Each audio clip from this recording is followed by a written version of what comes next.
بعد نهاية مقابلة المنتخب الوطني المغربي أمام جزر القمور، جرى طارق سكيتيوي لقاء صحفي تم السؤال ديالو عن سبب توتره وقلقه قبل المقابلة، فكان جوابه كالتالي. لنستمع إلى طارق سكيتيوي.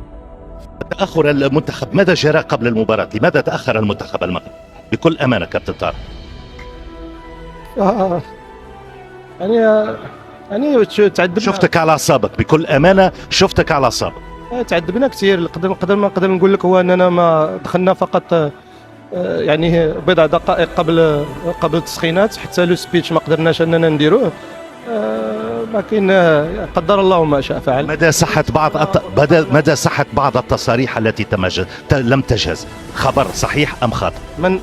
بعض التصاريح للاعبين أو للاعب لم تكن جاهزة قبل المباراة. يعني خليني ما نخوضش في هذه الاشياء، فقط نقول لك بان كان التحضيرات ديالنا قبل المقابله كانت، ولهذا كنشكر اللاعبين، كنشكرهم على لا مونطاليتي ديالهم اللي قويه بزاف. كاين اللي نقول لك باننا يمكننا بقينا تقريبا ساعه وخمس دقائق وحنا جالسين في الباص قبل الانطلاق، لكن قدر الله ما شاء فعل. تحرمنا كذلك من واحد اللاعب اللي كان تيتولير، وحتى لاخر لحظه عاد حيدناه، فالحمد لله على 3 نقط. شكرا جزيلا كابتن.